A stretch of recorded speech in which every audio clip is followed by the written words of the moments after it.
Hi, Daniel. My name is Sama, and I saw the video that you made with Chris. That was about a half hour in length. Thanks for allowing the world around you to see into what your world is like. It's a excuse me, it's a generous gift. Excuse me. I'm going to tell you some things, and I hope that they will lift you up, comfort you, and challenge you, but not in a way that's overwhelming. I'm glad that you knew what happiness was like before, because that means you'll recognize it when you see it again. And I don't know when that will be, but one of the things that you have the power to do is to create moments where there's at least space to be happy. Whether, maybe you make a cup of herbal tea and you invite those voices to join you for it. They're very scary voices. They're saying horrible things. But if you can't control them, I wonder if maybe you can control you, and you could offer them some tea or offer them a television show or something like that, just to give you a little wiggle room. I don't know. I was really glad that Chris at SBSK kept in touch with you, because in the first video he had said to you, which I'm sure you remember, he said to you that there was nothing you're going to say or do that will make him not want to be your friend. And I believed him. That's something that other people will say because it feels good to say that, and it gets subscribers on the internet. But I had that concern that maybe he was all talk and no chops, but the fact that he came back down to visit you told me otherwise, and I was glad to see that.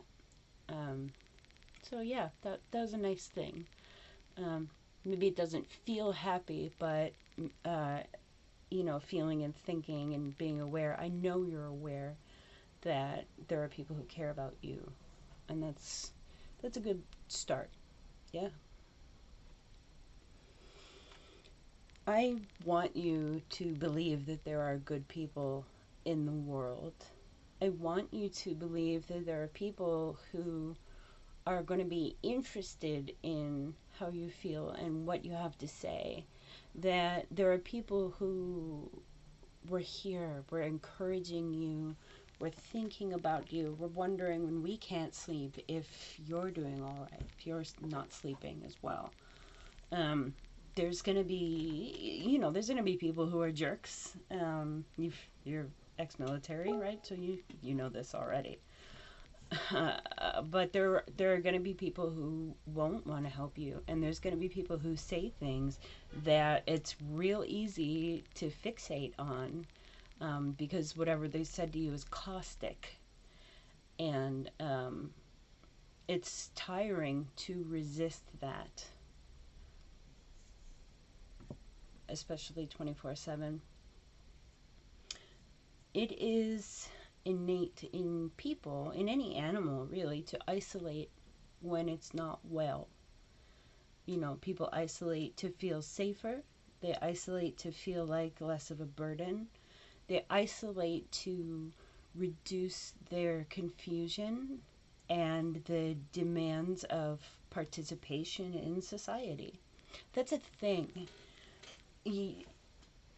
I wouldn't hold it against you. It's okay to withdraw for a little while to repair. Sometimes that looks like staying home and rescheduling appointments till you've got the mental energy or the physical energy to go on with your day. Other times that looks like a full-on hospital visit. And, it sucks being in there. But if it's where you need to be so that you get another chance to hopefully create or find happiness later, okay. I know it's boring, it stinks, but if it keeps you safe, That's all right. You did a good job. It doesn't matter if it was against your will. You got through it. You got through it, and you did what you had to do. You got out, you saw a friend, and you did a good thing for the public by making a video.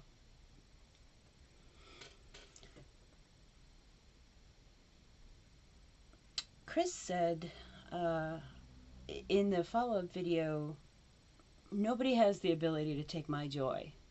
Meaning, there's nothing you're going to do that's going to take his happiness away from him. He may worry about you because he's your friend. He loves you. Clearly, his heart is right there beside you.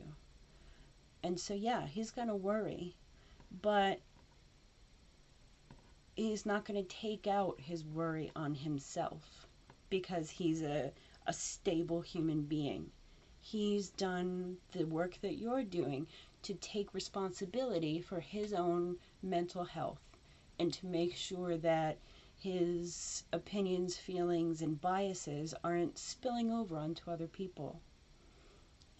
You're very careful about doing that as well. Very tremendously careful about other people's feelings. And that's a beautiful thing about you. But it's also a vulnerability, right? It's something that can easily feel like then you're being too controlling. And so where's the line? Well, that's going to be a different target for different people, right? There's going to be people that you have great influence on who are going to care about you deeply. And yeah, they might worry about you. And there's going to be other people who, you know what, let them work it out in therapy if they're upset. And I hope that you'll find more level people like you found in Chris throughout your life. I was thinking too about how it's really hard sometimes when people say a positive thing or something about you, like, I like you, or I think you're great, I think you're really intelligent, I think you're strong. If it's me and someone compliments me, I might not agree with them. I might say, oh, you're so cute when you're wrong. Or I might say some other little social thing, you know, or I might just say, thank you, and leave it. Even though what I really want to say is, I think you're out of your mind. You know, and for me, I found that it can be enough for me to move on with my day just to say that, oh, somebody thinks that nice thing. It's nice that they think that thing, even if I don't agree. And as for people who want to help you and feeling worthy, I asked my friend once, why are you helping me? Why are you doing this? It was a friend in college, and he said, well, when we, your friends, see you struggling and having a hard time, we feel helpless too. But when you let us in and you let us help you, sometimes we see you get better, even just a little bit, and then we feel better too. And so that's part of that social interaction thing. There's a value in it beyond just enjoying pleasant company. There's meaning in going through a hard time together. And a great rule is the golden rule. You know, but flip the script on that and think, I'm only going to allow people to help me insofar as I would go to help someone else.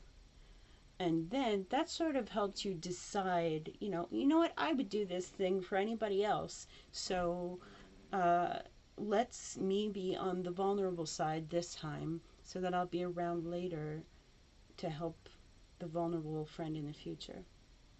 Maybe. Try it on. See what you think. If not, draw a line through it. We're good. There was something else I wanted to say.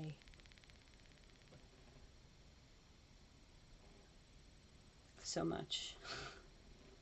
But I think you've heard enough, and I appreciate your listening. I wish you the greatest possible moments of peace, even if it's just for a moment. I hope it's long enough for you to take a deep breath. Maybe you could do one with me.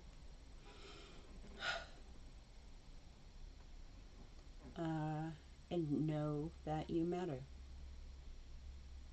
I have lots more things that I'm thinking and that I have thought about you over the months as I've watched what you've posted, and thought about my friends who are affected by the same or similar conditions. And I just appreciate the insights that you give, because you help me help others. So I'm going to move on with my day. But I send you my best from Baltimore City. Take care.